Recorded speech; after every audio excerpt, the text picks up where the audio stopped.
Oh, this? Yeah, that's like the least cowboy thing I've ever seen in your hand ever. That, my friend, is an espresso.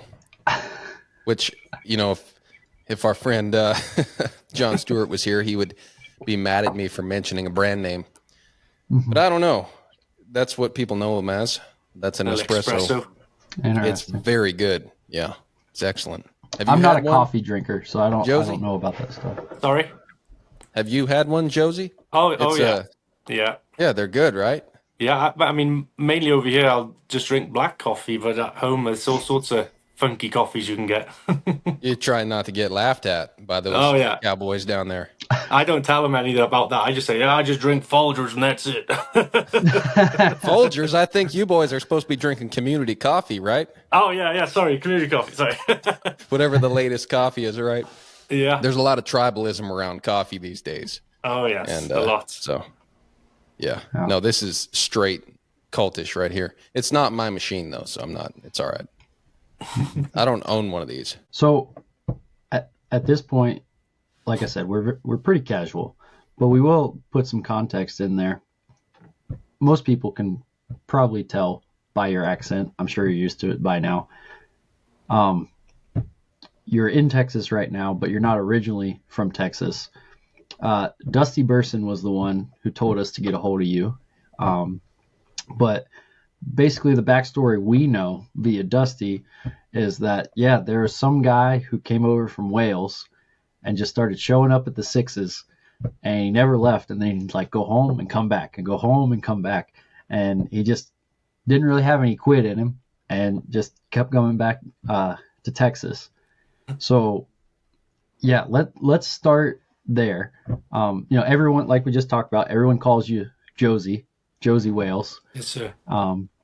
But you're, how long have you been coming to Texas?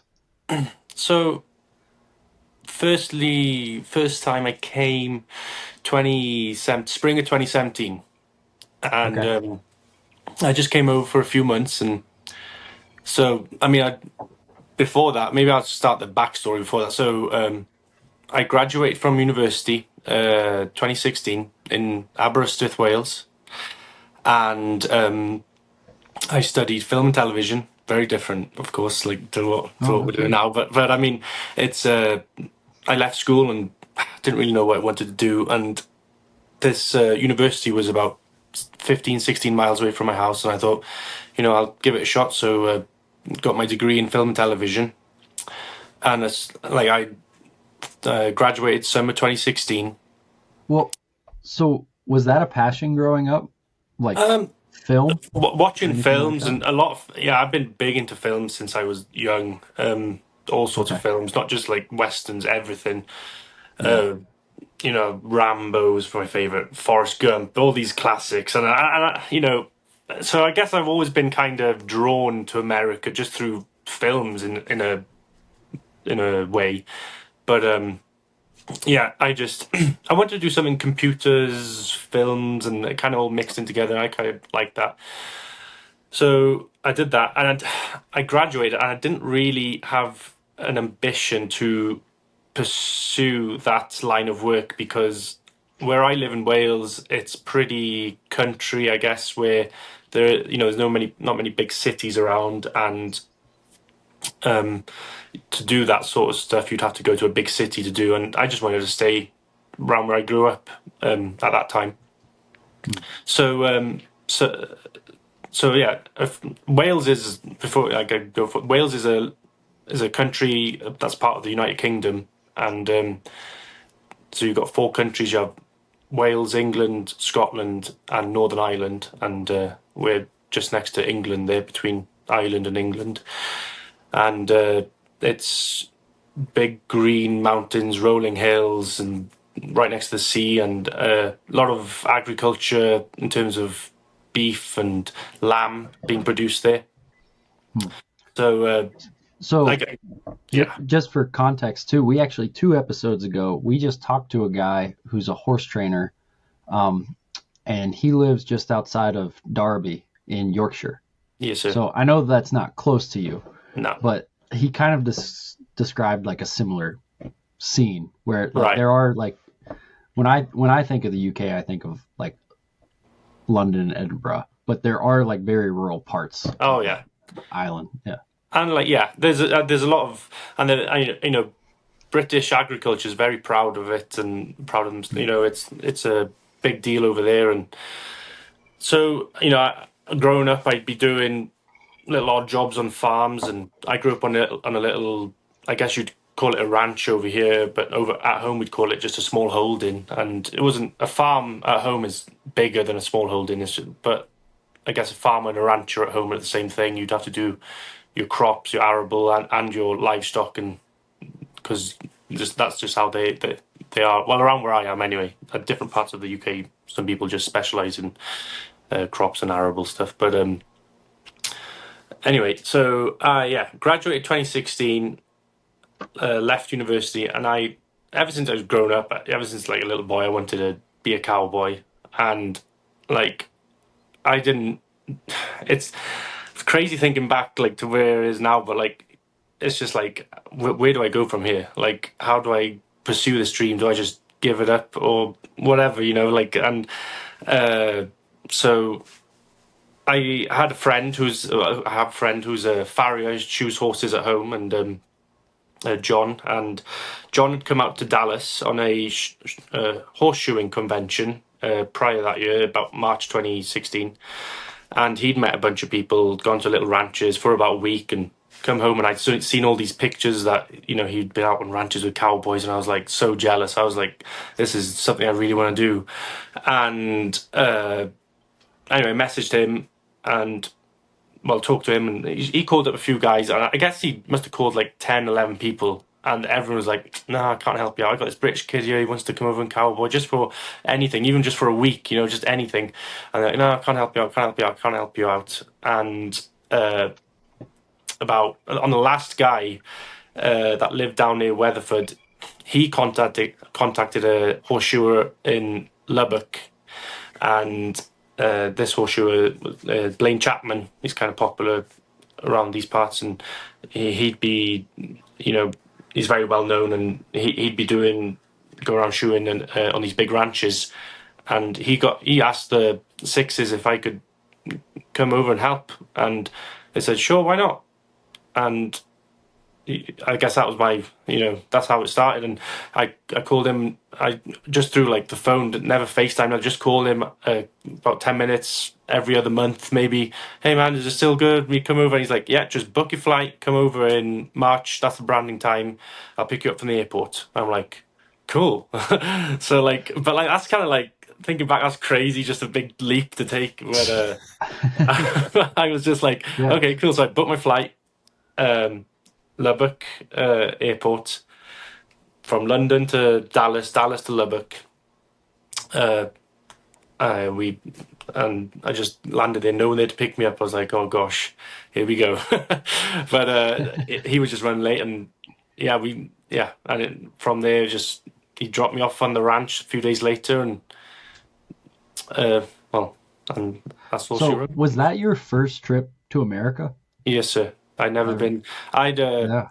I'd been to a few countries in Europe just because a lot of people do. In the UK's they're all so close, and I'd been to one school trip to China, but I mean, I'd never been to America, and I've always dreamed. Like I landed here, everything's like a movie. Like even the road signs, everything. Like you just like your camera's out. Like Yeah, because so right now I'm in Virginia and Ben's in Georgia, but and I've been through Lubbock. Like if someone just kind of had like a movie version of America, and then the first thing you do is land in Lubbock, Texas, of all places, yeah, and then drive to the Sixes Ranch, you're like, oh my, like I'm in the most America, right? Like it's not like you like landed in New York or anything. No, right? well, I've been to New York, and like they don't care for you too much, because they see so many foreigners every day, and they see so many tourists, and they don't have time to stop and talk. And anyone, even now, like they'll stop and talk, and they'll be like, "Hey, man, I like your accent. Where are you from?" And I'll tell them, because a lot of people, even like around here now, like I'll get it because it's not really a place where a lot of tourists come. and it's it was just crazy. Like when I landed, and it's still he's saying now, I'm taking pictures, but like for me, it was crazy just growing up looking at movies and just it was out of this That's world. awesome. Wow. That sounds like the plot of a movie. To grow up in rural Wales and then the first time you come to the U.S., you're in Lubbock, Texas, of all places. Well, and really before that too, and while I was in university and school, I had a neighbor that lived a few miles down the road, and he was he really got my cowboy passion going too. His name's Gary, and I mean, like he had a ranch, about 150, 200 acre ranch, and he'd run cattle on it, and no bikes, ATVs or nothing like that. It was just horseback. And I remember he was like, I asked him one day, "Hey man, I heard you do all this stuff." He's like, "Yeah, come over and help me." And I just went over and helped him, and like my mum was like, "You better wear a helmet," because everyone wears helmets horse riding in the UK and English style. But he had cowboy saddles, and we just jumped on a couple of horses and went around checking horses and cattle, and I get thrown off a bunch of first couple of times being on the horse. But I mean, you just gotta I guess you just gotta stick to it. But that he really sorry. Is that a law over there that you have to wear a helmet when you ride a horse? So not, I don't think it's a law, but it's more in terms of insurance. So they do a lot of fox hunting around where I am too.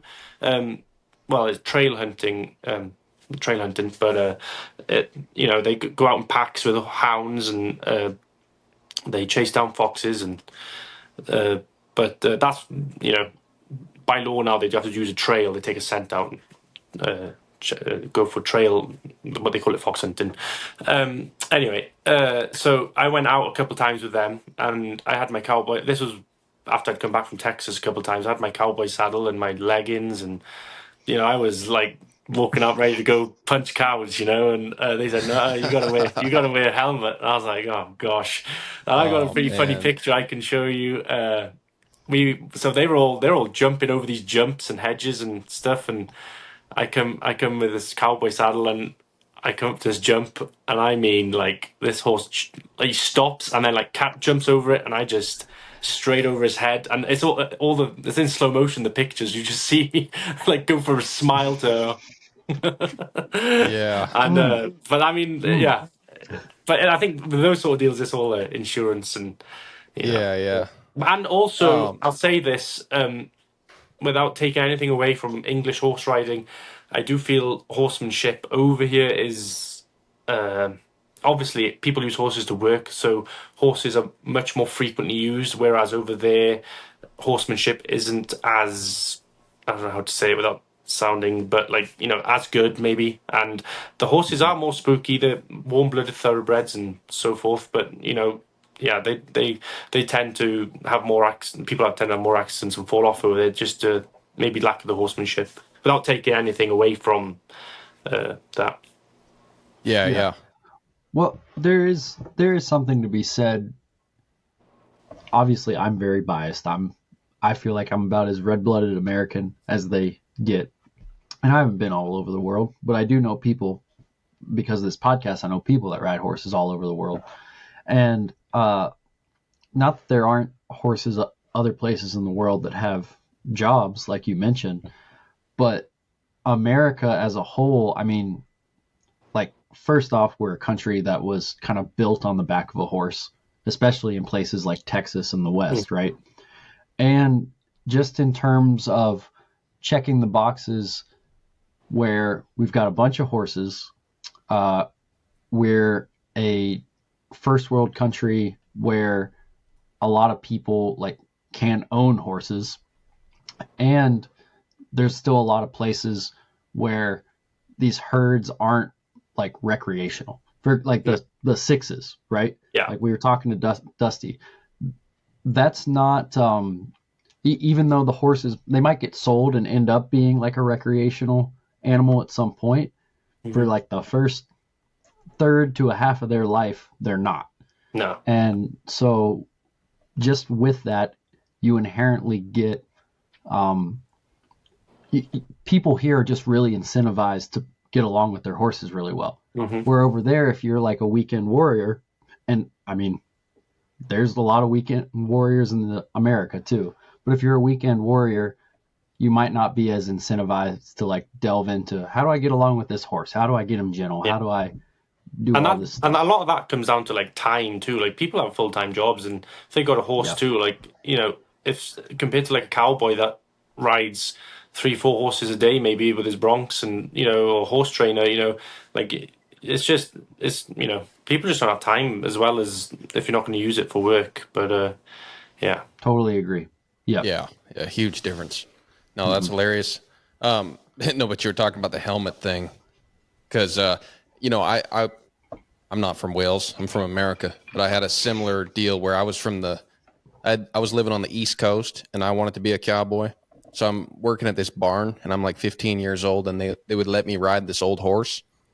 So you were supposed to wear a helmet. I had this grandiose idea of what it was all supposed to look like. oh yeah, So I would have all my gear on, but I would have to wear the helmet. So I wouldn't even button the chin strap. I was so embarrassed. And I would ride down to the woods and I'd take the helmet off and I'd hang it on a tree limb. And then I would go do all my riding. And then I would come back and grab the helmet and sneak up to the barn. oh And yeah. after about a week of doing that, the owners called me in one day and they're like, "Hey, we've been watching you go down there and pull your helmet off and hang it up on that tree." And I think they reprimanded me by not letting me ride for like a week or something. And so you bet when I started riding again, I just rode a little bit further and then hung my helmet Oh on yeah. the tree out of sight. I was smarter about it. But yeah, same thing here. I mean, I didn't want to wear that helmet at all. I wanted to be a cowboy. But like honestly, like if I wore a helmet, if I turned up with Dusty tomorrow and wore a helmet, obviously you'd get laughed at. But like really, like you need a cowboy hat. Like when you're out in like 100-degree weather, and especially me, like I'm very fair skinned, and I will burn like with just like 10 minutes out in that sun. But with a cowboy hat and long sleeve shirts, like I don't burn. Like my hands tan, and it's all good. Like if I went out the other day in just shorts and t-shirt for about half an hour in the sun, and I was like a lobster when I came back in. So it's a big part of your tool, really. I feel a cowboy hat too. Well, that's Yeah, why they're making I'd those agree. helmets with a brim on them. You could get one of those. Oh yeah, I'll see what it looks like. Yeah. Oh man. No doubt. And cowboy gear is coming a long ways, especially with these performance material shirts. Oh yeah, Those things are awesome. Where yeah. instead of cotton, it's almost like a fishing shirt, but you Well, got that's what pearl snaps and all that. I mostly wear them, but I thought Yeah. I'd better put on something a bit more substantial. Don't make you think I'm going down to fish afterwards. No, I'm Yeah. normally we have our guests wear a tie, but I guess it's all right Oh, this time. there we We'll go. give you a pass. Yeah, we can Photoshop something in there. Oh, cheers. All right. so- So I do have one thing on the shirts though, Yeah. because when we interviewed Dusty, there was part of me the whole time that I was like, that's a nice looking shirt. And I don't know what he was wearing. He was But, like- wearing he's wearing a real tree fishing shirt from Walmart, and I bought 3 of them when I saw him wearing one. They were Really? $14 each. I went down to Walmart straight away. I bought 3 of them, and I wear them a lot. But they're great shirts because they got the vents and everything, and Yeah. it's nice. Well, that was because I've got a couple of those. Because I'm not a big fisherman, but I got a couple buddies. We live next to a pretty big river here, and I got a couple buddies that are big fishing guys, and so I've got all those Columbia fishing shirts. But there is, I mean, even though we're in the mountains and we've got a little bit of elevation, there's probably like 4 to 6 weeks where it gets like really hot here, and yeah, I was looking at a shirt and I was like, man, I got to figure out what those guys wear, because if there's anyone who knows how to deal with heat, it's like those guys out in West Texas. Well, I mean, I don't know if we have to name drop brands, are we? yeah, it's all right. You can do it. Okay, well, yeah. a few shirts that are really good. Like the Supply House sell a few 4/6s branded fishing shirts, but also you can Academy, they sell those Colombian and Magellan. They're pretty good, and Game Guard. I mean, Columbia, Magellan, Game Guard. You can get like a cheaper one called Habit, maybe. I'm not sure, from Gibos, but yeah, there's a bunch of them now. They used to, like when I started coming over, like there was only one or two brands, but now like everybody wears them. They're really comfy. Yeah. My biggest thing, I'm 6'3", and so I like when I get a fishing shirt, sometimes it'll fit my arms, but it doesn't. Like if I get like the pearl snap, like kind of classic cowboy shirt, it's long enough that it like I tuck it in, it stays tucked in. Yeah. And the fishing shirts, if I'm like messing with Colts and swinging a rope and doing all this other stuff, like eventually that shirt's coming untucked. Yeah. That's the biggest thing for me. But I think that's probably like a sizing and fit thing more than like the material or anything like that. Mm-hmm. Yeah. Well, that's where that brand Poncho, like I've got a couple of their shirts and they make them on purpose for cowboys. And I think there's a few others too. And Schaefer probably makes something. Schaefer. Yeah. You see those guys on the sixes wear them all the time. Yeah. You probably have one. And those probably for like the higher ups. They wear the fancy shirts. Yeah, You guys guys go to who aren't Walmart. sweating I get so it. much. That's what I would do too. There's Ag Gear do nice ones too. There's a few of them. There's a few brands. Yeah. But anyway, I completely derailed the conversation with the shirt deal. So what I was going to ask you next, so you're getting ready for this first trip to America. How did you prepare for that? I just Like, what did you take with you, I guess? really like I didn't take that much with me because like I wanted to get like the first night I landed in Texas, I didn't like stores at home close at like 5-6 o'clock and like that's it. But over here like everything closes at like 10, like 11. You're like cool. So like I mean I landed like free market here, baby. Oh yeah, We don't do that crap. I landed here. I was like, okay, I want to go get some cowboy clothes, and we went to like all these different stores, like Cavender's and all these different stores, and I got shirts and boots and hats and a hat and a shirt and jeans.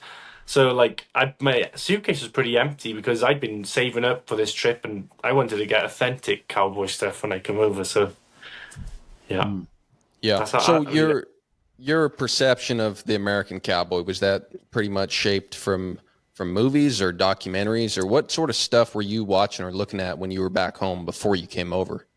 Like I'd seen a couple of I saw a pretty good documentary.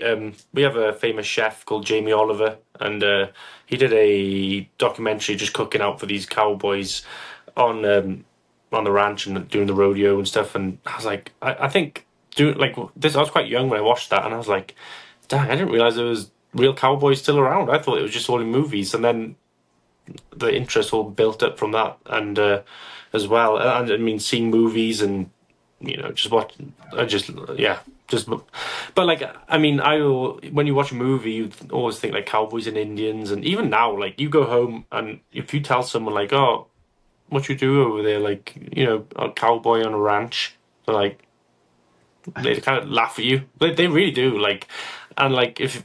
Like I've got so many pictures and videos and stuff I can show them, and they're like, "Oh, really?" Like, but yeah, like I feel like it's kind of like. But now with all this Yellowstone revival and all this, like it's picking back up. And when I initially came out, everyone was like, "Yeah, there's such thing as cowboys. This is all fake and all that." But now everyone's like, kind of. I want to do what you're doing, and I want to come out and ranch and blah blah blah. And I'm like. You didn't believe me back then, but you believe me now. Yeah. Well, I mean, you've hit it just right. America, I can't speak for the rest of the world, but certainly North America is having a huge resurgence in the Western and cowboy world. Whether it's pop really stars or movies or just all kinds of publications and media. And then just working cowboys in general, getting more of a spotlight put on them. You see the horse competitions. I think even the Kentucky Derby this year was the most popular it's ever been. Anything Western or horse related is just blowing up right now. Like when I first came out, like people, like I said, like didn't really believe me, were kind of skeptical. But now, like everyone's watching Yellowstone, and like everyone knows who the 4-6s are. Everyone's like, people wearing cowboy boots and like Western cultures, like it's not just America, like trust me, it's taken off like worldwide. Big time. I get messages from like people from like Italy and Germany, like guys out there just training horses and like broken English, but like how can I come over and do stuff in America? Like this is crazy how it's like kicking off. Yeah. Wow, man, you're making That's me feel awesome. like I made a really good career choice right now. Like I feel really good right now. I was just about ready to quit this morning, and but man, when a guy Get from bucked off. Wales is like, "No, no, the rest of the world is on board, man. Yeah, Everybody's keep doing it going. now." It's like, no, no, no, okay, don't sell the horse. Yeah. That is a great message, though.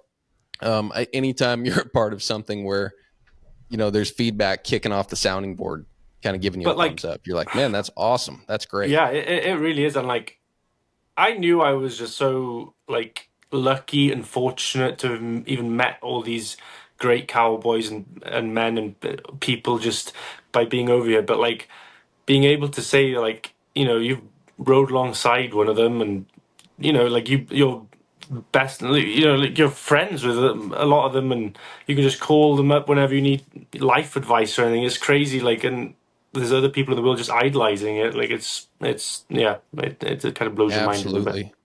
It's a pretty incredible line of work. Like Joe and I, we've ridden with a guy named Buck Brannaman.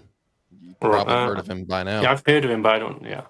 Yeah. And, he's a pretty incredible horseman. And years ago, after his documentary, he was on, oh man, he was on a late night TV show. I think he was on, it was on David Letterman.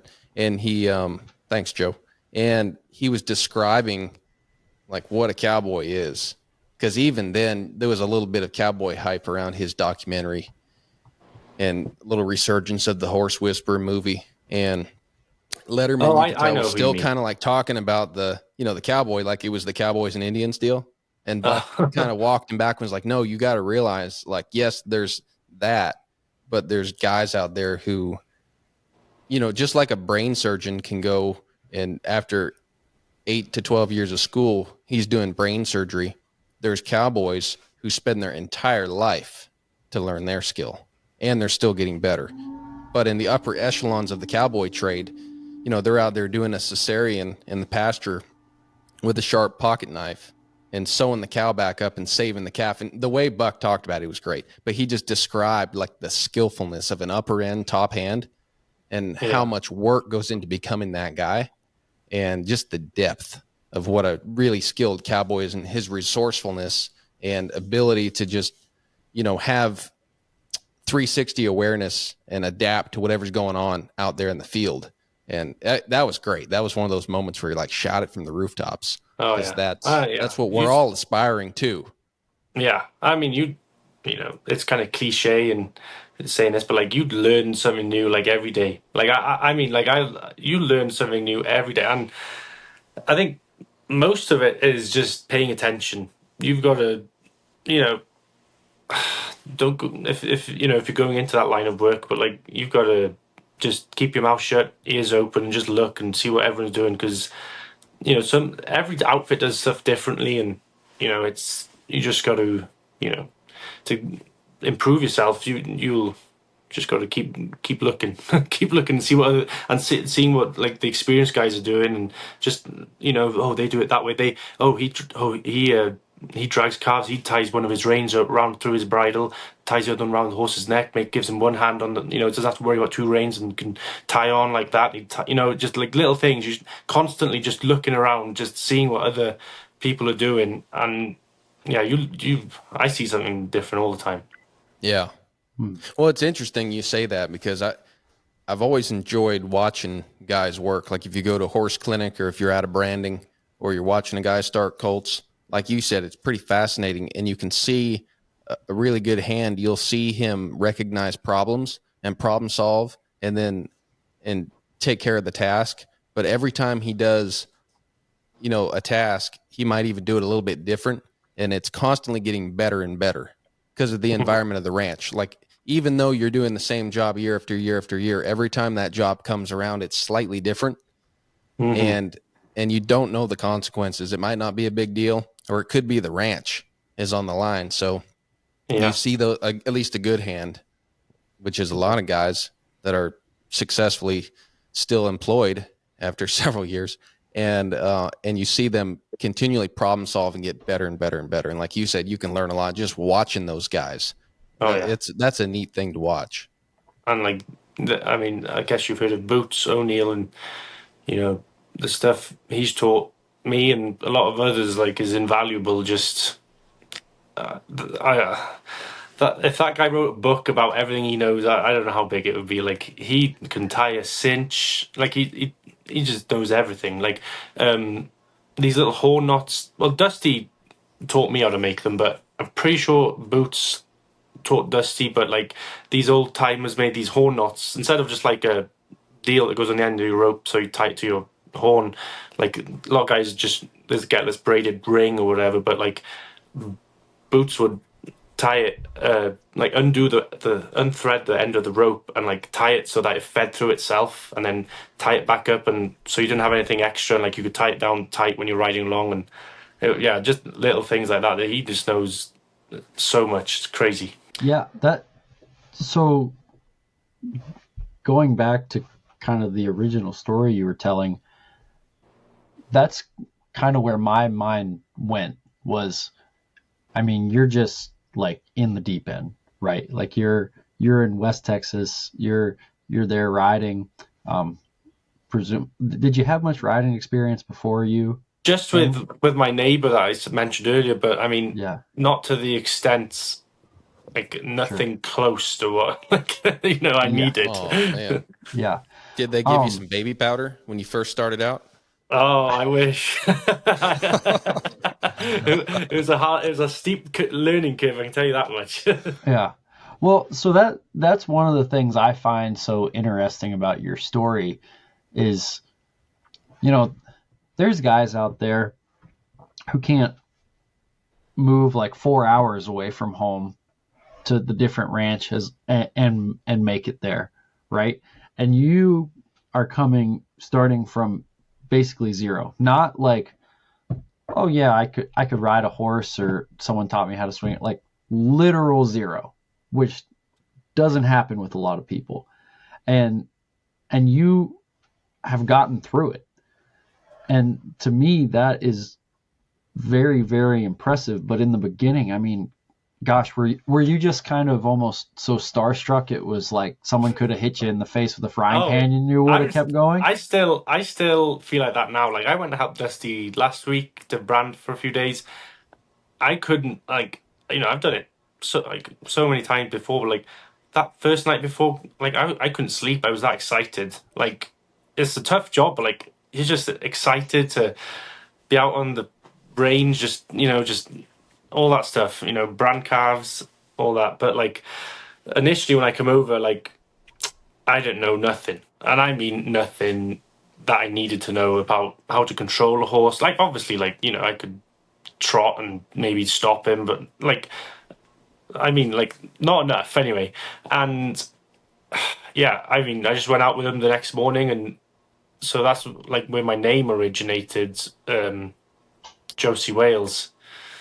And basically, we went and gathered this little trap the next morning and just fell into the jig line, which is just what they do in Texas is to trot around a pasture. We'll go in a jig line. We'll one after another, like one line, and usually the guy's country if it's that camp guy's country we're doing, or the wagon boss will lead it, and he'll call your name out, and you just drop off and you wait, and usually you either just start the drive, or they'll tell you we're hollering it off, which is everyone just stops when after the jig line, and you'll holler at each other down the line, because you could be like half a mile from next man and there could be brush in between you, so you can't see, so you'll just holler real loud and kind of like Indian style, I guess, and they down the line, and that's when you all start moving and you bump your next guy. That's like and like I hadn't even ridden that much of a horse, and I was like in a full-blown cattle drive through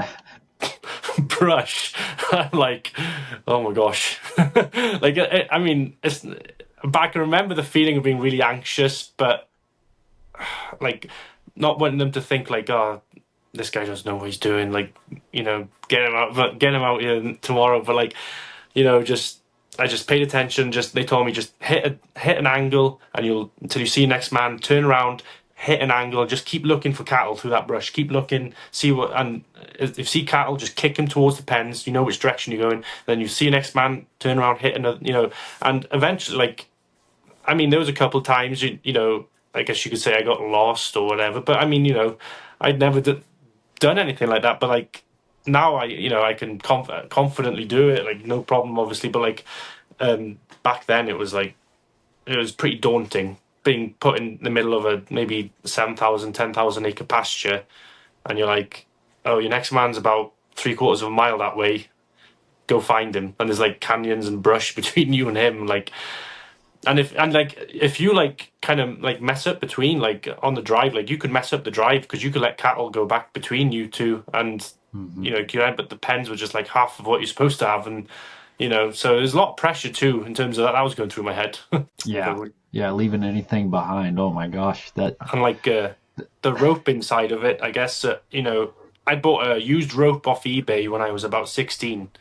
Used it about a few days. Kind of YouTube how to build a spoke and how to build a loop and all that stuff, and I'd be roping like a little traffic cone or whatever, and I thought whatever, didn't need to worry about that. But I came to Texas, I was like, I'm gonna have to learn to do this for real, and I just got an old rope, and every night I'd be just swinging it and roping a tree or whatever, just to be able to get the feel of it more than anything.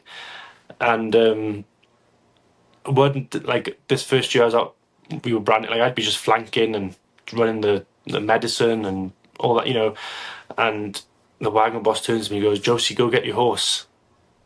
And I was like, oh, what do you mean? Like, go drag a few. I mean, like, you're on the 4/6s, like, you got all these world-class cowboys. And I didn't want to seem like nervous. I was like, all right, okay, yes, sir, thank you. So I went and got my horse, and I still remember it now, like that feeling of, I think it was maybe just one leg I caught, but I mean, like, to me, it was like I just caught the winning NFR, like, calf, like, I'd caught that calf, and they were all shouting, Dally, Josie, Dally, and I was like, Dally, I was dragging him back, like, big old grin on my face with this calf on the end of my rope. That's awesome.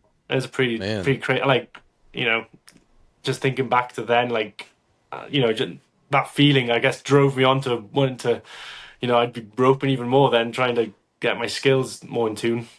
Oh, yeah. Yeah, I mean, talk about something that feels like a real achievement. The first time you, like, really come tight, you've been roping and having a rope, and, everyone learns a little bit different, but I can remember it to this day. The first time you really come tight on, like, a live animal on the end of that rope, yeah. And you're like, oh my gosh, this is awesome. Like roping had done me. It's like even panic, catching, like, but it's awesome. I'll panic and for sure, but like I guess that's where experience comes into these top hands. But like for someone doing it the first time, you're like, oh. But like you got to control your horse, control where the animal is, if he's going to go around behind you or whatnot. But I owe a lot to Dusty and his brother True. Definitely, just they taught me so much about just the skills of what to do on a ranch and how to rope and all this. And I'd go check calves, and one of my favorite things was the Mavericks. Like after branding, you go out and prowl pastures, camp guys, you go prowl pastures for unworked calves, and like you'd see one, and like, I mean, it's like hunting. It's like, oh, we seen one. We've got the binoculars, and you unload your horses, and like that first feeling of like catching one at full speed. That calf is hauling butt, and you're hauling butt after it. And like before that, you're doing all your cinches up real tight, and you're like, I'm like, sweaty and shaky, like like keeping an eye where that calf is, and like True's with me, and like I didn't feel like worried. I was just like nervous, like, oh, I don't want to miss. And like that happened a lot. Like I'm not saying like I got it first time, but that happens a lot. But like that first time when you catch one at full like lope, I mean, you can't describe it. It's crazy. Yeah. And like, just a lot of memories like that is pretty cool. Yeah. So when you're doing all this, are these guys? So you mentioned Yellowstone. Is it like Yellowstone, like, or are they nice to you? Are they mounting you on good stuff that'll kind of I take care mean, of you when you're they green, had or some. are they putting you into the fire? I mean, there's extra horses in the remuda in the horses, and I'd get the older ones because obviously like like Yeah, I was green, and I yeah, still am green. I'm not gonna say I'm not. Like, I'm nothing compared to a lot of guys now. I'm still learning, and I'm still want to be a lot better, and I what they hopefully can be. But yeah, I'm still consider myself very green, really. But uh yeah we'd go on. They were really nice. Like, everyone was really welcoming, and you kind of had that concept. Like, you think like, oh yeah, maybe they will be kind of just like tough guys. They want to like try and prove that you got to prove yourself. But like, everyone was so well, and they'd want to hear about where I'd come from, and it was just as new for them to have someone foreign. It was for me to be in a foreign place, I guess. So, I mean, I guess if it was someone, maybe not so from like not so far away, maybe they would kind of half expect them to know a lot of the stuff. But maybe that's what worked to my favor, is because I didn't. They knew I wasn't. yeah. Didn't They know can't much. assume anything when they hear a Welsh accent Yeah, coming out of the guy, right? I It's may like, look no, like we're a good. cowboy, like with a hat and stuff, but I mean, there's that accent. That accent really breaks my disguise. I tell you that every time. Yeah. Well, So, man. Oh, go ahead, Ben. Go ahead. well, I was going to say, so you had started to tell us about where you got the name Josie Oh, Wales. sorry. So how did Sorry. that finally become bestowed So, upon you? True, who is Dusty's brother, younger brother, and first day I met him, this was like maybe the first. I think it was the first day on the sixes, and we were just gathering in this little trap. And anyway, I said, "Oh," I told him, we just all gathered, and anyway, he didn't know my name, and like we just trotted out, and I was like one of the last guys, and he looked back, he didn't know my name. I looked at him, and he just went. He knew I was from Wales. The guy's come from Wales, and he just goes, "Josie Wales," and I peeled off, and it just stuck. Like it's just that's where it started. And it was I didn't That's know who Josie perfect. Wales was. I hadn't watched that Clint Eastwood movie, but now I did. I was like, yeah, I'm Josie Wales, all right. Yeah. Hell yeah. That's my favorite Western of all time. Yeah. That I movie. remember, Joe, you watched that on a plane or something, right? And I talked to you after that plane ride, and you were like, Ben, I watched this movie. Have you ever seen Josie Wales? I was like, yeah, I have. And you were like, Yeah. that's the most badass movie I've ever seen. That's my Oh, favorite Western. it I is. don't It's know still my favorite if Western. it's good or Have you? bad, because people might have a expectation of me to live up to the name. Well, I mean, I don't know. Just Josie Wales was made out of some hardened times. So, Yeah, you have some really bad stuff happen to you. You might have a yeah, monster inside of you. But I don't wish that on you. no. Yeah. So out of all that stuff, you mentioned the steep learning curve. Was there anything in particular? I don't know if it maybe roping or the getting like starting a colt, if you've done that, or the stockmanship. Was there anything where you're like this stood out to you as the hardest thing to learn? Um, I've done a little bit of everything. Um, sh shod horses and rode some young horses, and roping. And hardest thing, I don't. That's a good question. I mean, it was all pretty tricky to start with. I can tell you that. Yeah. I mean, but I guess roping something at full lope is pretty hard, just because it's happening so quick. It's not, and like you get it wrong. You don't want to run through the loop. You want to pull that slack, and you make sure your horse is lined up and all that. But like, I mean, yeah. Sorry, I don't have a good answer for that one. I'm sorry. Oh, no worries. No worries. I mean, like you said, I imagine it's all pretty tricky, you know. Mm. And to be fair, no one pops out of the womb.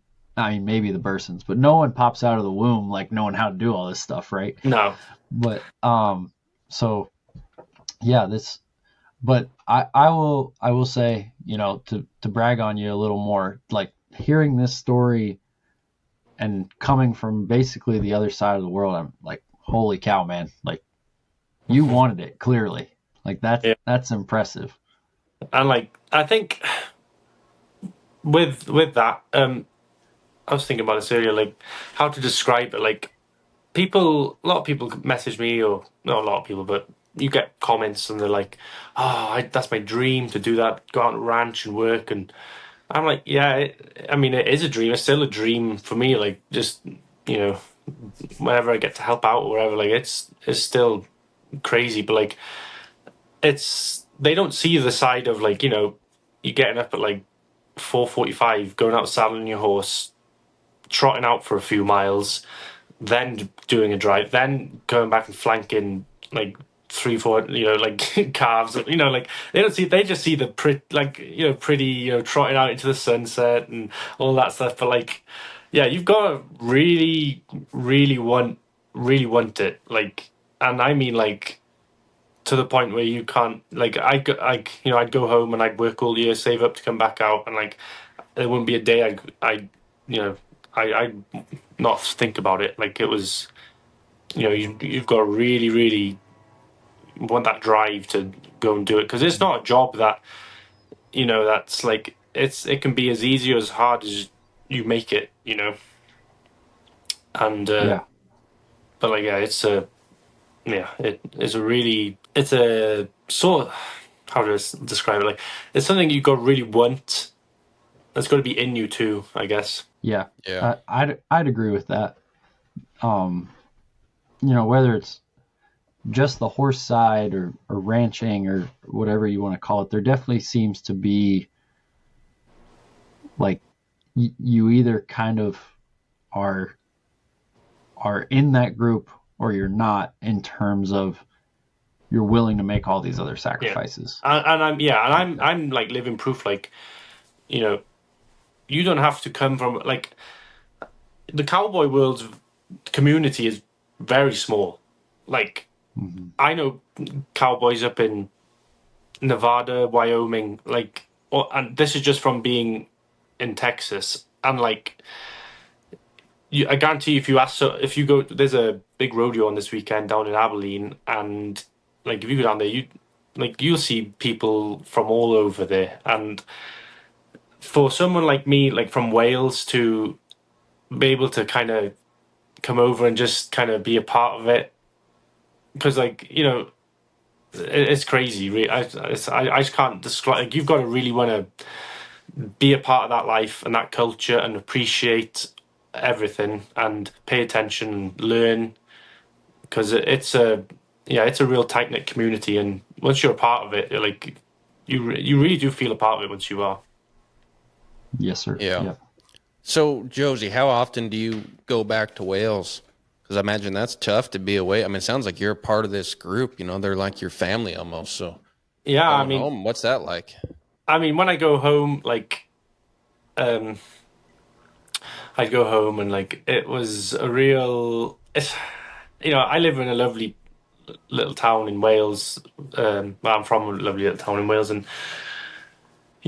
it's real pretty and scenic, and even like all these like I live right next to the ocean. Like you go home and like you just want to be back out on the ranch like straight away. I remember that first time I come home, and honestly, like there's like one of the first evenings we were down by the beach, and like it was beautiful, but like even not even that could like make me want to be there.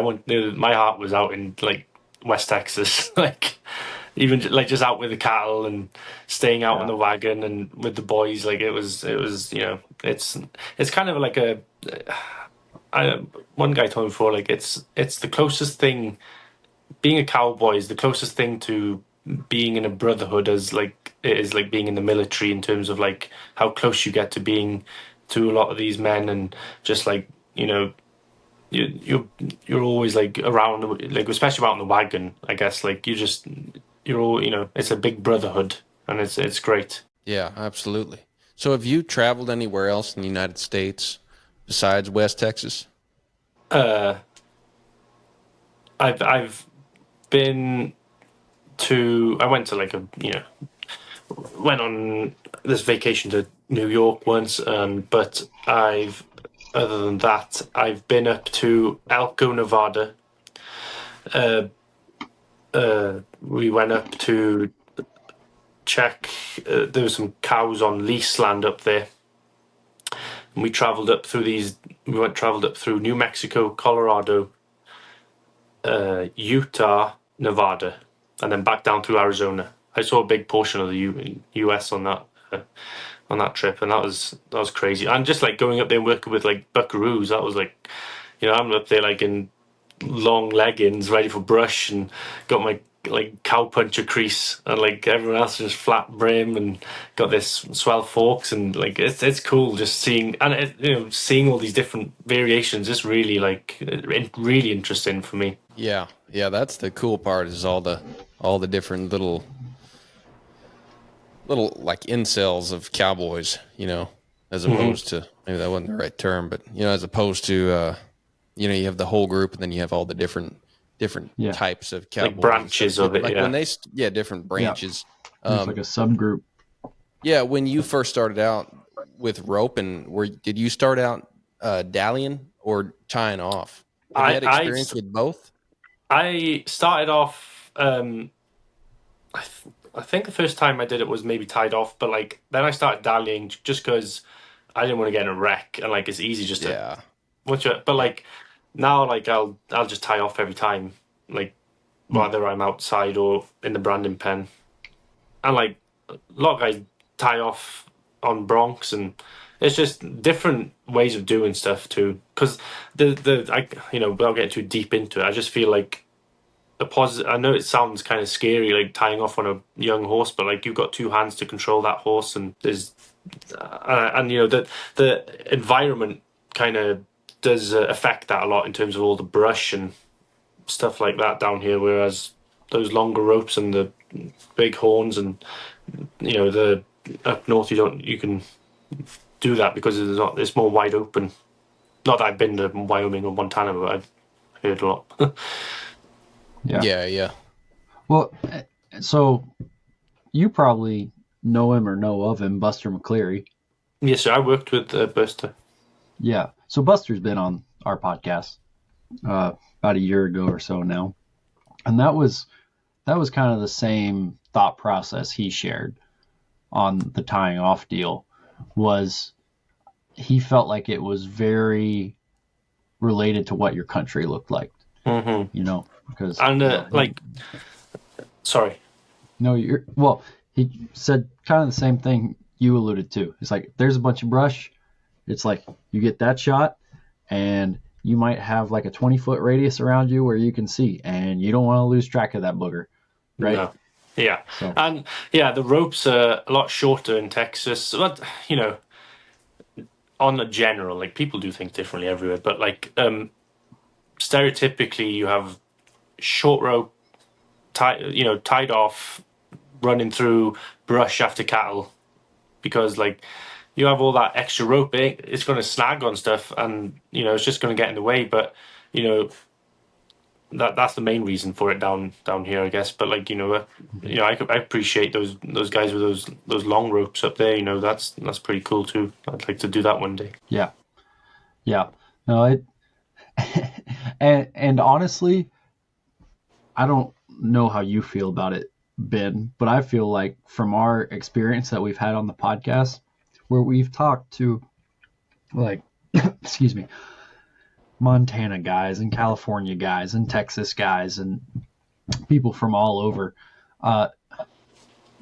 generally the guys that are like actually good and handy, they kind of have that similar temperament about it. And then the guys who are kind of just like looking for a club to join, they're the ones that'll like talk crap about tying off or talk crap about slick horns or something like that. That's been my 2 cents on it. I don't know what you think. Yeah, I've heard that. Like you hear a lot of people, it's wrong the way they do it. They're wrong the way. Like I'm like, it's just if different environments cause for these different ways of doing it, and even the spurs are different. The bridles and the hackamores, and like people start horses down here in hackamores because it's kind of a buckaroo deal with those braided hackamores. And people just take ideas from there, and I feel like you should be in the middle and just try and get some good ideas from everywhere. And be open minded, especially because we're all here to do the same thing, and that's work cattle. Yeah. Yeah.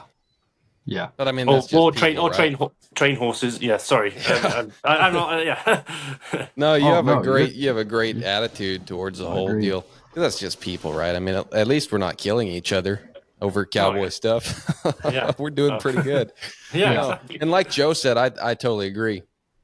Most of the handy people approach it pretty holistically, and they're able to take a little bit from everybody, or Yeah, they take whatever they need to get their job done. I'll put it that way, because I don't yeah. think you should just go out and take equal parts from everybody either. That's not No, wise. But like you and said, I mean, you've had a good taste of that. You got thrown into that, and in a way, so far you're kind of the product of your environment where you got started, and you've yeah, had experience now, and then you can see where this works and that doesn't work, and what fits yeah, your and spot Yeah. there.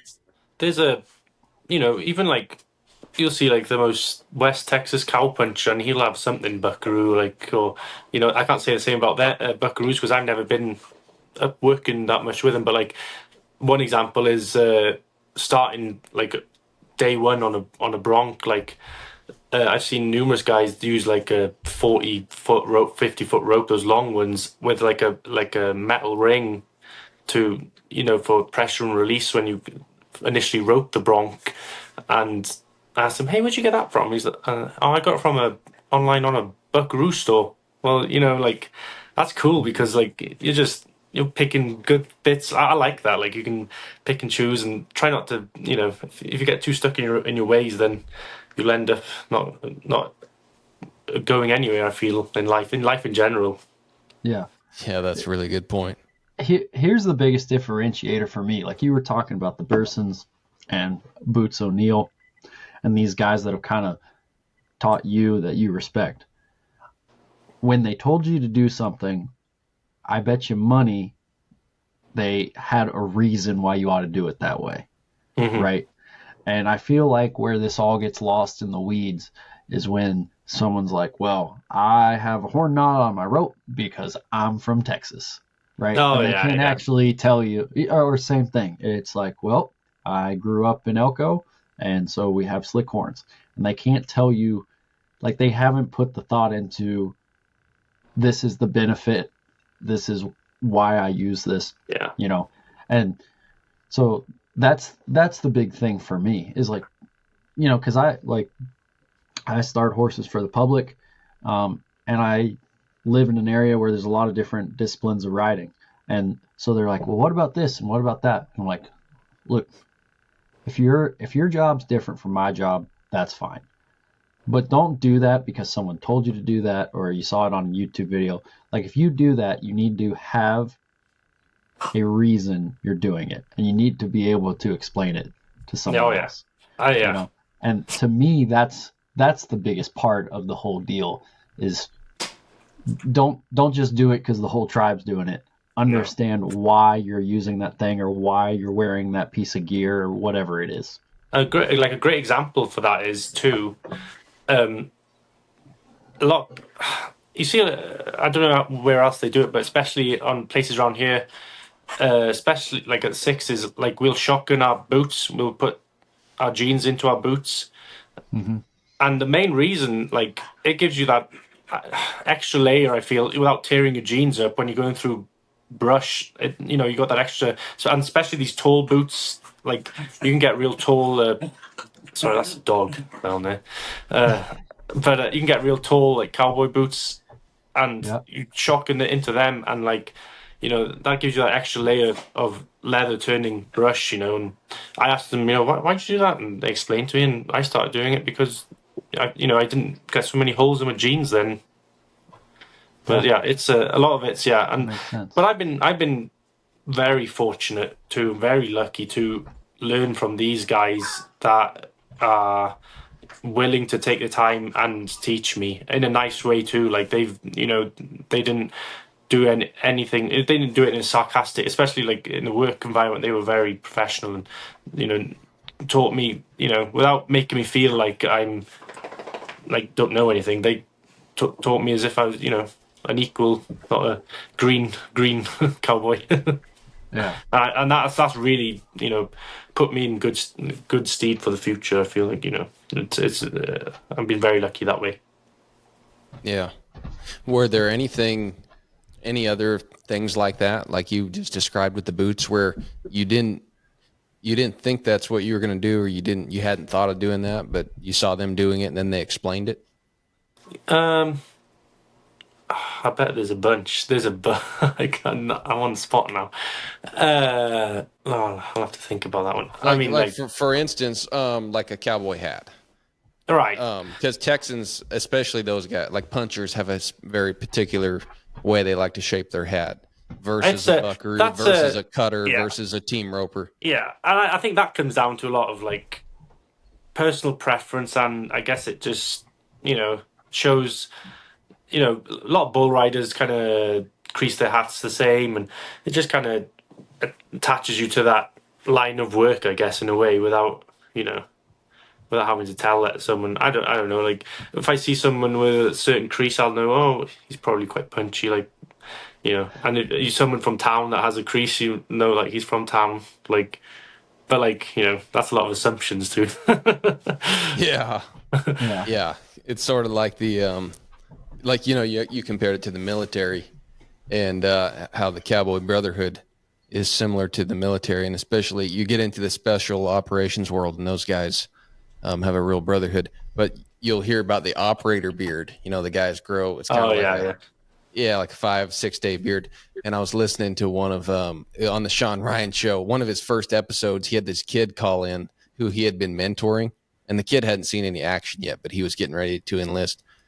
And the first question he asked him was, "Did you shave that damn beard off?" And I thought that was funny because, with the special ops guys, the whole operator beard thing, it's in all the movies, any movie with an operator or CIA contractor, he's got the 6-day beard. But like the first thing this guy said was like, get rid of that damn beard. So clearly they're real operators. That's really just a consequence of not having a razor for about a week, It's not like you're trying to look like that. No.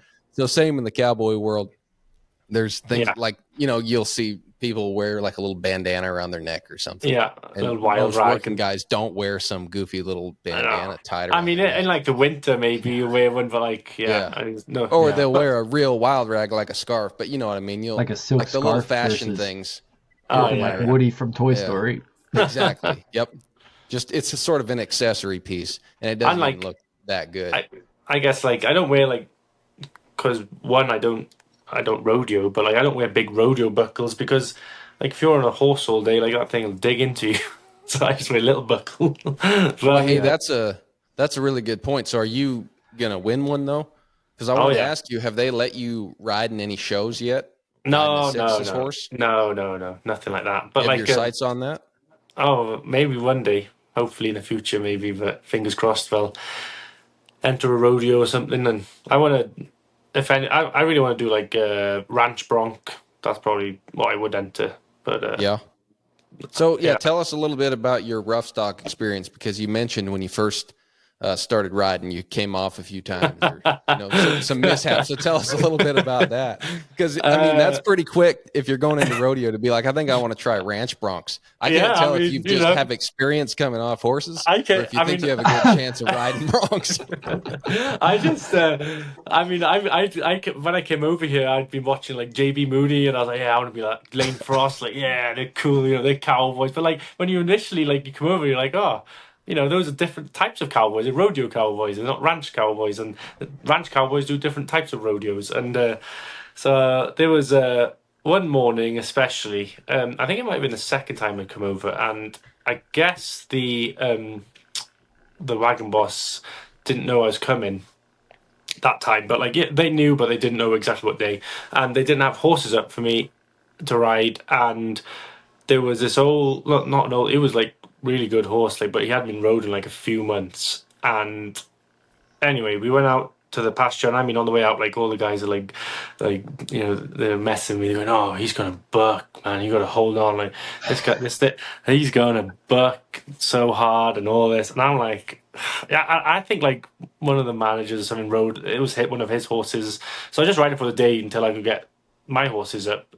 But anyway, I was like, you know, whatever, like, you know, and then I was going along with it, like, oh no, like, and it was all kind of funny, and like, turns out, they were messing about, they, you know, and I was kind of believing them, kind of not, but anyway, and like, we all unloaded our horses, cinched them up, all good, and we were all gonna jump on, and like, I get on, my reins are just like touching the ground, like, you know, I was rusty. First time I got back on a horse in a good few months, and I got on him, and as soon as my butt hit that saddle, he blew up, and I mean, he went up. I just remember my butt hitting his butt, and then that shooting me forward like Superman, and I just landed on my head.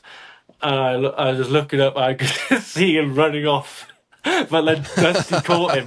Dusty caught him and brought him back. And like, Dusty will tell you a different version of the story. But I was going to True, like, I was all shaken up, like, True, can you sit on him for me? Like, just to, you know. And I mean, the whole crew was waiting on me by now, just watching me, like whispered, like, True, just get on him real quick, just to see if he's okay. And True's like, heck no, you get on him, because everyone's. I'm sure he would have, but like, he needed to prove that, you know, it was a big thing. Like, you got to get back on your horse, you know. And, like, anyway, I get on him, he's fine, but yeah, but like that was big, like him telling me, no, you get back on your horse, you don't, you know. And that's a part of the steep learning curve. And I mean, there's a bunch of stories. Like I can tell you one. There was one time we gathered this one pasture, and they went, Josie. I mean, like, there was a bunch of us. There was like half the crew was like this side of the creek. There was like a creek, and I guess we were pushing the cattle. And there's only one spot to cross the creek, and then the pens were the other side of the creek. And like there was the other guys were coming around the rest of the pasture, and. Anyway, I was on that flat bit with the creek. There's only one spot, and they went, Josie, don't go just finding your own way. There's only one spot to go across that creek. So yeah, you know, I'm feeling a bit like John Wayne by this point. You know, I'd been a few days in the saddle, you know. I got this, you know, like pushing these cattle. I mean, like we were trotting along, and all these cattle were going just wonderfully that way, and I could just hear, like, you know, like the big country in the background. Da, da, na, na, na, na. I'm just trotting along, like, yeah, this is cool. Like, you know, all the cowboys going along together. I was like, yeah, and I come up this creek. This creek wasn't even a yard wide, and I could see True just over the distance. He wasn't that far. And like my next guy, we were pushing these cattle, cool, and I got come up to the creek, and I was like, I ain't gonna go look for this spot. I'm just gonna find my own way across it. And I come up to the creek, and I remember the horse's name. It was Boots' horse, may I add, and his name was Loner, the horse. And I come up to the creek, and it was only literally a little yard, and I kicked him and jobbed him real hard, and like he'd jump over, and his back legs went back in the creek, and I thought, idiot, go and kick him on, and he wouldn't go out of the creek. I was like, what is he doing? And then finally he just said, bugger this, and just went back into the creek. So all 4 feet were now in the creek, and I was like, oh, what are you doing? Like, it wasn't up like that high, but like it was like enough water in it to make it boggy underneath. So I was like, no, and he wouldn't move, and I was like, uh-oh. So I jump off to the side of the bank. I was like, what do I do now? Try and pull him out, and he get up on one couple of legs, and then he couldn't get his rest of his feet out, and I was like, oh, goodness gracious. So I ran up this was really like un-cowboy. Ran up to the top of the hill. I was like, True. And True came over, and True's like, the cows were nearly at the pens too, like, and we were at the end of the drive, you know. But oh, sorry, the dog. And, that's all right. But that's all good. Let me let the dog out real quick. Yeah, no worries. Man, that's hilarious. Anyway, so we got by the end of it. So True comes back, and he's like, "Oh, I don't know." And all the cows are nearly at the pens. And by this point, big country music was not playing. Like this was like this is not cool. This fight, and so they got all the cows in the pens, and I had to weigh out with the horse. And long story short, I unsaddled the horse. Boots came along, and he was like, he was kind of mad, but he wasn't. But anyway, he didn't show it anyway, and he pulled the horse out. My saddle was the other side of the bank, and he goes, he goes, "Oh, how are you going to get your saddle back?" Over True says to me, and I go, "Oh, I'll jump over and get it or whatever." And then Boots goes, "No, True." He goes, "I'll get it." He throws his rope over to the saddle and like and jerks it into the creek, and then drags it out. It's just covered in red mud. I had a pressure washer that thing, and like let it dry out and oil it out in the sun. But like that's kind of his. Like he was just getting his own back. I mean, I guess, but like it was one of those stories that stuck with you. It wasn't fun at the time, but it's funny looking back at it. Man, well, I guess so. you know it. You've kind of already attested to this. We talked about you having to hang with it, but man, it sounds like your mentors there, stuff like that. They kind of hung with you too, huh? Oh yeah, they kind of like, put up with the nonsense and like my greenness, I guess. Like yeah, and I always I'm very appreciative of that, because I wouldn't have ever gotten anywhere. They didn't kind of believe, but I guess they saw that I wanted it too. Like so that's why they kind of believed in it. But yeah, it was. I'm very appreciative of all the help they've given me across the years. Very appreciative. Yeah. So, we kind of, in terms of the whole background of this cowboying odyssey you've been on, we kind of got to your first trip, and you mentioned going back and back to Wales and then coming back here. What was it like?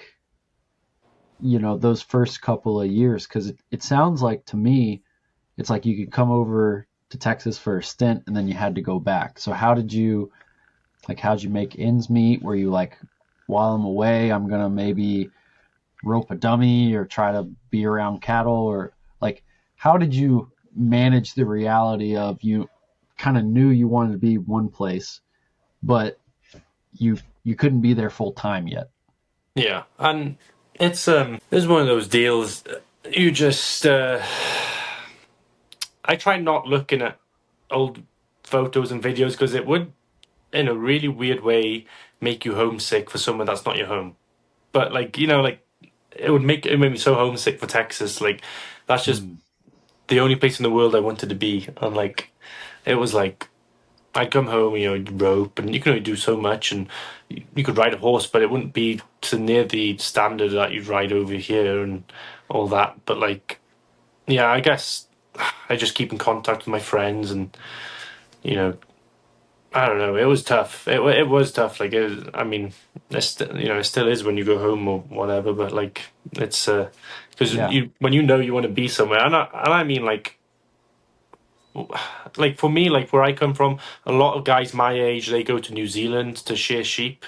That's like a pretty popular thing for guys my age to do. Like they said, like go traveling, whatever. They'll go to travel New Zealand and do that. But like I was the only one like that wanted to go the other direction, to go to America and punch cows, and like it was that's why I kind of felt like it was, because I don't know, it was really fortunate too to have this opportunity. I was just like, it was like a dream the whole time. When I come home, it was just like, did that really happen? Yeah. Well, I mean, people get that. Like anyone, even say, I don't know, where's the place people go, like Cabo, Mexico or whatever, right? People will like go there for a week and then come back to their real life, but there's still like a letdown from just any sort of vacation, right? And this to you was even more than a vacation. It's where you felt like you were supposed to be. Yeah. So I really did. Like it's that's probably I think like people being so welcoming too, like really helped it too. I guess it wasn't a tourist place. It's not a vacation place you go. Like it's a real place with real people, and like they treat you as family, and that's what makes it tough too, because it feels like you got two homes then, in a weird Yeah. way. Yeah. It's hard to explain, really. Like it's not like it's. I get what you mean, like holiday blues. You go on vacation and you come home and you're like, oh, we should back on holiday. Like it is more than that. It was like that on like steroids. Yeah. It was crazy. Like Yeah. So was it one trip and you're like, okay, I need to start figuring out how to set up my life over in yeah, I mean, Texas? I did one trip and then the next year did the same, and the next year did the same, and And how long was that stint, by the way? they were like they were like fewer than, it was like a few months, like Okay. 2-3 months, and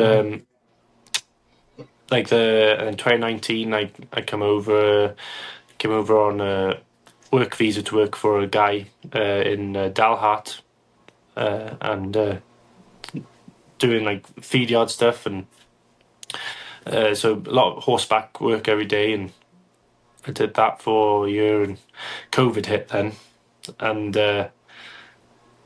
like this is where like I don't know, it really sucked, because like it hit like, when was it, March 2020 or whatever, like when it all, April, whatever it was, and like, I was over here, and like I knew like my visa ended like in July, where it was, and I knew I had to go home, and like we were going, I was going home, redid all my visa stuff to come back in September, October to work with the same guy, because I could go and, you know, go see my friends and stuff and help out with people while over there. It was great, and I come back and I was like, they told me the embassy was shut till, this was July 2020, and the embassy wasn't going to be open till September 21.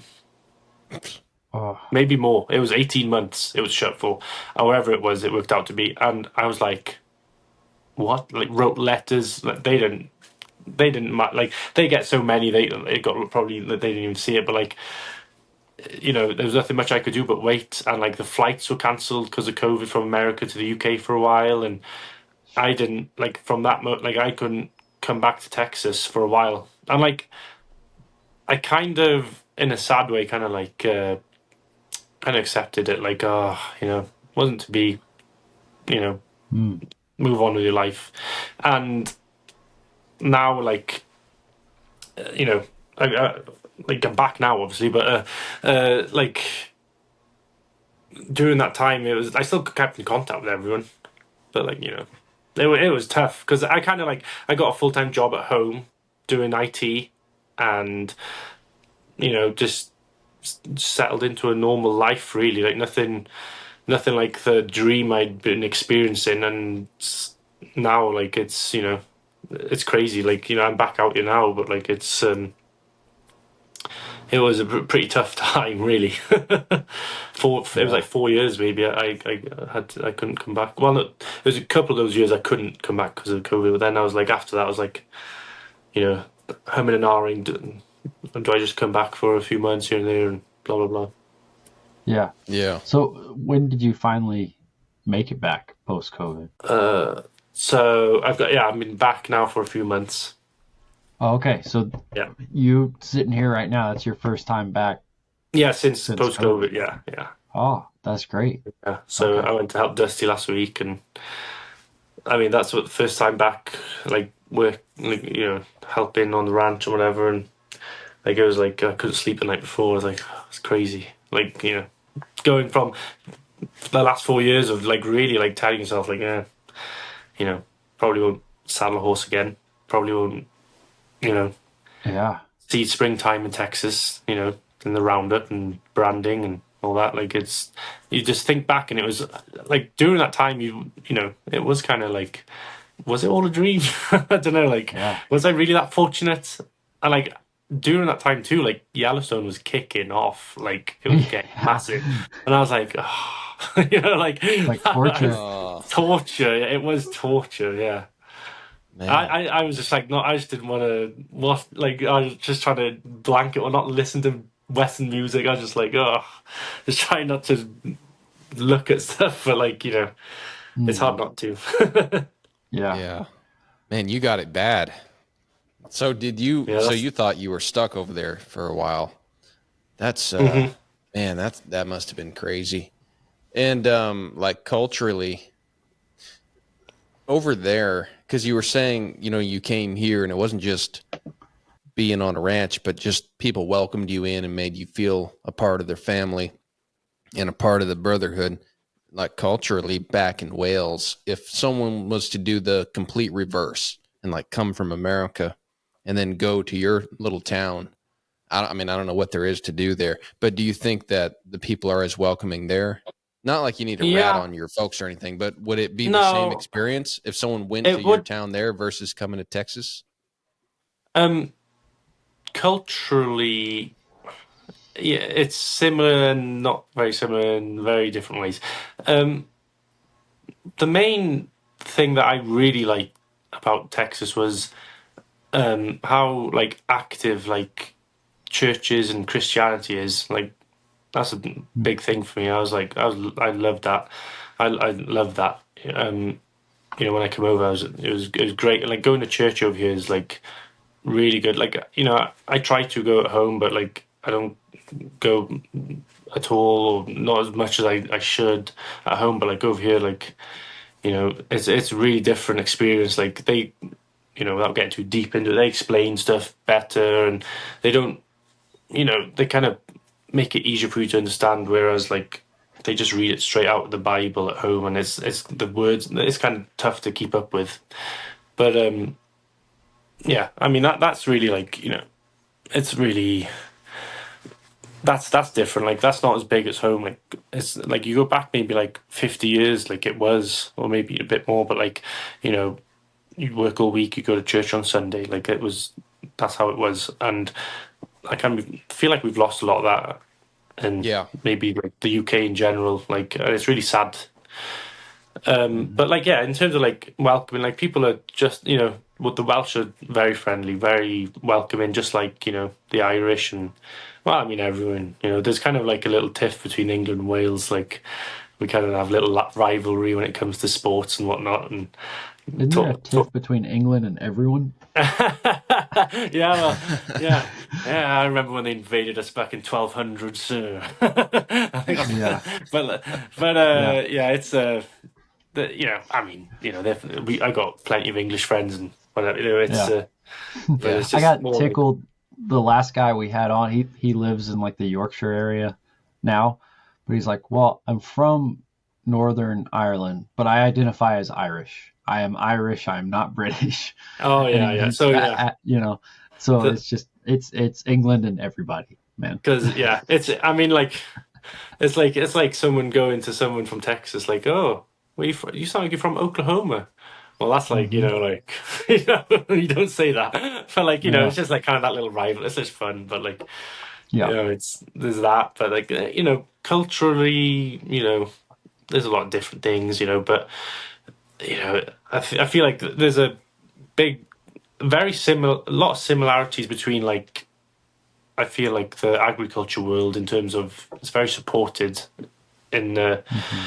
in the UK and it not saying it's supported by the government. Like the government are bringing out some new legislations and whatnot to I don't know. There's some new rules or something that the farmers have to abide by. Like they've got to plant 20% of their farmland with trees and wildlife to be able to attain this like subsidy grant from from the government. But that's in Wales, and it's like when that happened, like all the farmers went protesting, and everyone was behind them. Because it's tough enough as it is. Without having to give up 20% of your farm. But that's getting into politics. But I mean, like just it's yeah, Yeah. it's similar and very different, obviously, in a lot of ways too. Yeah. Hmm.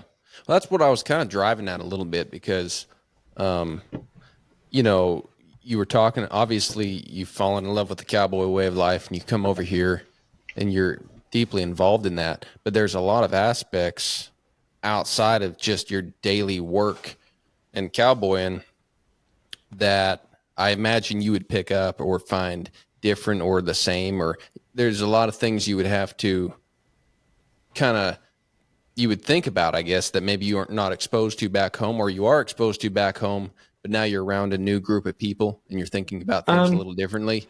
Like you said, even because I'm under the same impression that, like the UK, for instance, spiritually is somewhat more dead than we are mhm. here in some places. No doubt there's places in the United States that are pretty spiritually dead too. And then also, I think, okay, well, out of all Americans, especially cowboys, tend to live their life pretty intentionally. So if you're going to church, you're not doing it just like on accident. Or if No. you're, going to vote, you know exactly who you're voting for. Or if you're going to, send your kid to school, you know where they're going to school. There's a lot of things, especially the guys you're hanging out with, are pretty intentional about how Yeah. they're living their life and the values they stand for. And in other parts of the world, I don't know, maybe they interpret that as, these crazy MAGA guys with guns or something, but you're there living with them and you can see, I mean, I'm Yeah. not going to put words in your mouth. You can talk about it, but I think, those men, I mean, and it's the same kind of guys I think Joe and I try to be in our own way. You're a free man in America and you live with integrity, and people around the world, I don't know, like other countries' perception of how we live, and especially like their idea of what cowboy culture is. But it's really just guys who are living intentionally and glad to be free and like to be able to make choices about how they live. So that's got to Yeah. have been somewhat of a different aspect to your Um, life, I would imagine. yeah, I mean, like, yeah, and my views are very similar to everyone around me anyway, before I come over. Without getting too deep into that, and uh, like, so that wasn't like, I agreed with everything and everyone anyway. So I guess that probably quite helped me fit in with everyone anyway. Um, Yeah, yeah. I mean, if you have different beliefs and about stuff, then it's going to make it hard for you to get along with people, whichever line of work you do, I believe anyway. But yeah, you know, I feel like, yeah, a man's word is pretty solid out here. There's, handshake's pretty, you know, final, and like like handshakes, like for example, like, they do it at home, but like it's not like it is here. Like, you meet someone, you shake their hand, you look at their eyes, and you introduce yourself. But like, you do that at home, people might feel a bit intimidated, or just little things like that. Maybe, I don't know. Like, they just I don't know. It's there's I get what you mean though. Like, it's people people do what they say over here, and like at home, like, I'm not trying to talk crap at home, like, or nothing too, like, but like, yeah, it's a bit different. I don't know Yeah. how to word it Well, yeah, without. yeah. Like another thing, and you have more experience here than I have over in your country, but over the winter, my wife and I traveled over there. We were on our honeymoon and we went through the UK. So we stayed in London and we stayed outside of London, and we were only there for about a week. But, to me, that was new. I hadn't been there before. But I got the feeling right away, I don't think I'd fit in very well. Like, I liked the countryside was fine. People were nice. Food was all right. Like everything was fine. But yeah, my interactions with people, I was just being myself. But I could tell people were kind of like, whoa, dude, like, you don't have to look at me when you're talking to me, or you don't have to be that nice, or I don't really want Yeah, to engage with you. Like, I'll tell you where this is down on aisle 3, but like, go find it, get out of my yeah, way. It you was see that? it Yeah, wasn't like they weren't cold, but it wasn't like being here in America where it's almost like people walk around looking for other interesting people or something. And I didn't realize yeah, that till I was there. Like, people didn't really want to meet anybody else. And I was like, yeah, I don't think I would fit in very well here. So I can imagine if you, yeah, I mean, culturally, you probably love being here just for that. yeah. Um, yeah. I mean, yeah, like, it's yeah, like, when that's like a big difference. Like, when you walk into maybe like a store or a restaurant, like, everyone's like happy to see you over here. Like, it's good. Like, and like, I guess it's just like maybe a British thing. Like, people are just like, when you're over there, like, it's just like, it's a bit not colder, but I guess it's just the way, you don't people aren't like overly like you know you know dramatic about stuff. Like, they just think, maybe that's the difference. I don't know. Like, I see what What you do mean. they Like, say? Stiff upper lip. The stiff Like upper that's a lip, British yeah. thing, right? Yeah. Yeah, I try and hope that I don't have a stiff British upper lip. I try and be as friendly and as happy as I can because Yeah, you seem pretty Yeah. cool to me. Another thing maybe you could speak to is I know something else I've heard is that in Europe and especially in England, there's sort of a like an unspoken class system where like if you're born at the lower level, there's not a lot of incentive to like move up to a different level. And I don't know if it works in reverse, but like for instance, here in the United States, you'll have, we have billionaires who have been born in utter poverty, but then you'll also have guys who finally reach a certain status and then they might decide, I have all these things and that's all good and well. And they see a guy like you and they go, man, I want to go be a cowboy. So now they have a bunch of resources, but they'll still go buy a bunch of land and then they go put on their Wranglers and cowboy shirt and hat and they go try to live out the simple life. And so you'll see it go both ways, yeah, no one's like giving their money away, but they'll go and try to live simpler, or you have people come from nothing and go way up. And yeah. is how different is that back home, that Um, mentality? I think like there's that cliche American dream, and like I think that is very much true in terms of like you can really make it in America if you really want something that bad, and like I feel like anything like I don't know if it's just the people or the place or that like, but being over here, like you feel like anything is possible. Like you can really make it over here, and like over in the UK, like sure, like people are successful and make it from nothing and whatnot, but you don't get that like dream, like that drive. Like you move there and it's like, oh yeah, like they kind of like.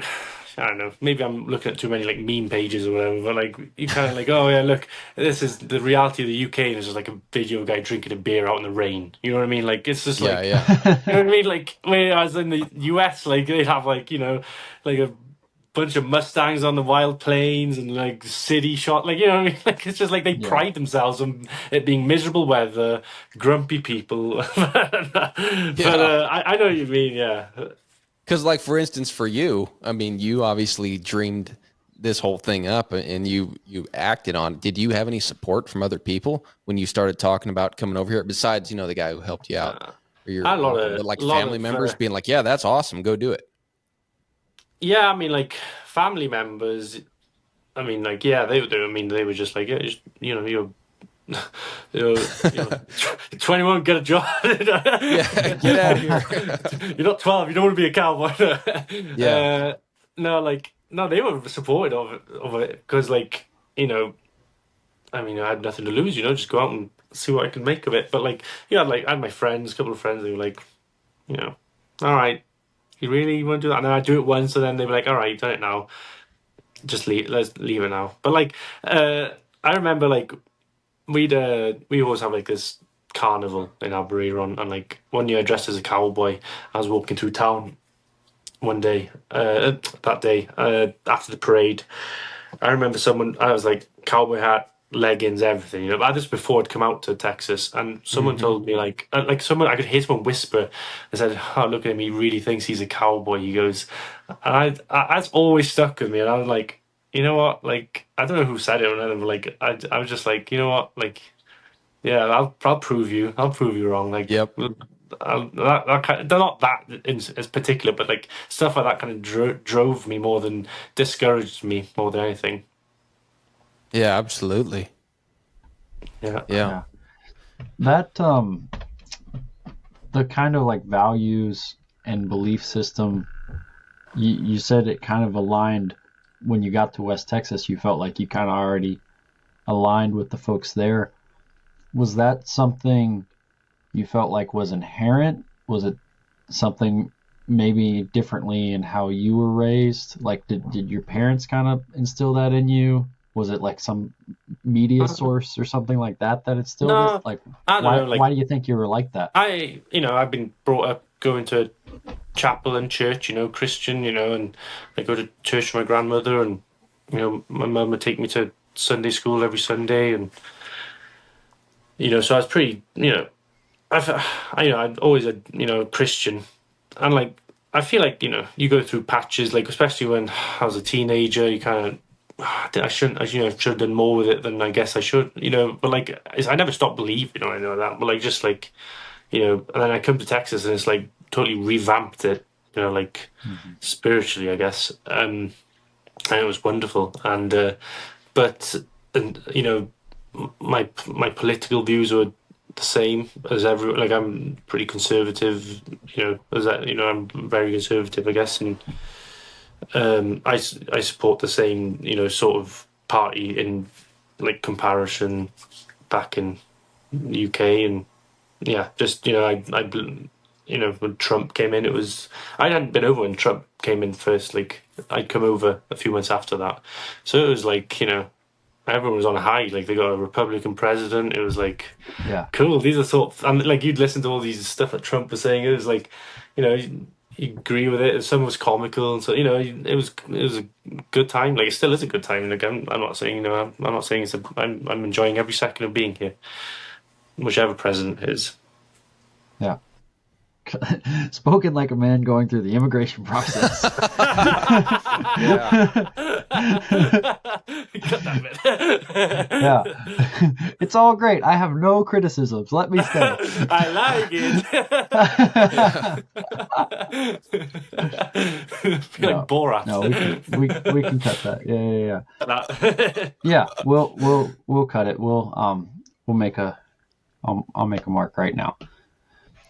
But let me ask you this: moving forward, you are engaged, and you're hoping to make this move permanent. Like, what is the overall goal? What's your direction right now? I mean, I'm get married and just live in America. I guess just that's the goal, and Do you have aspirations? Do you want to work somewhere? Do you want to have your own ranch one day? Or that's the goal, is to,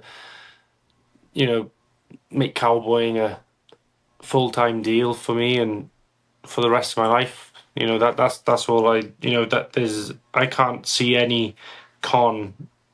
I can see a plenty of pros, but no cons about being a cowboy for the rest of my life. And it's just a wonderful way to live, and it's I feel like everyone should have a taste of it. I wish everyone could have a taste of it, because it's something you can't really explain to someone that's never done it. Like, it's I feel it's the best way of life, for me, and that's how I'd want to live it, raise a family that way. Yeah. That's awesome. You can tell just how you talk about it. There's quite a level of peace you have with the kind of intentionality and direction you have around cowboying.